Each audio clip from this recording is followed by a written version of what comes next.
बेटी विवाह गीत लेके आई हूँ। कैसे लगेगा कमेंट करके जरूर बताओ।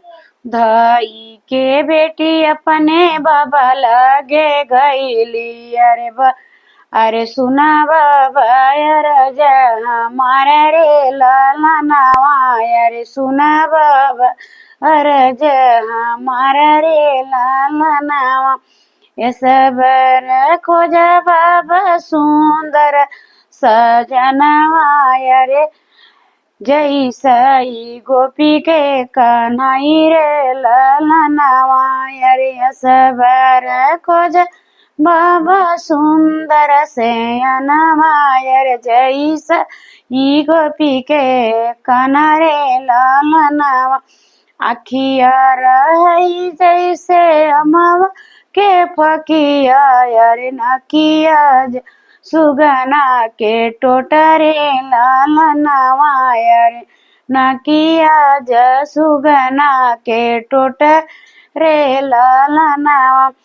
इतनी बचन सुने बाबा घबराने, अरे तोहरा उबरा हमसे ना है रही रे लालनवा, अरे तोहरा उबरा हमसे नाहे रही रे लालनवा।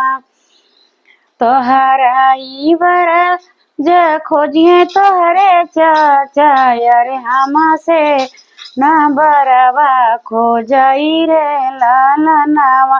धाई के बेटी गले चाचा के लगम, अरे सुना चाचा राजा हमारे रे लालनवा, अरे सुना चाचा राजा हमारा रे लालनवा।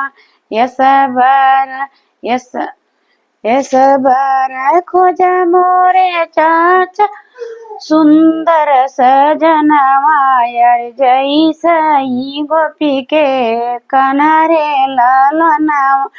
ऐसन खोज चाचा सुंदर सा जनवा, अरे जैसे गोपी के कन्हा रे लालनवा। तोहरा उबर जाओ हम भैया जे खोजी आई, अरे हम ऐसन बर न खोजई रे लालनवा, अरे हम से ऐसन बर खोजई न रे लालनवा। ये सबर खोजा भैया सुंदर सा या नायर, जैसई गोपी के ओ कन्हा रे लालनवा। अखिया रही जैसे अमवा के फकिया, अरे नकिया जसुगना के टोटरे लालनवा।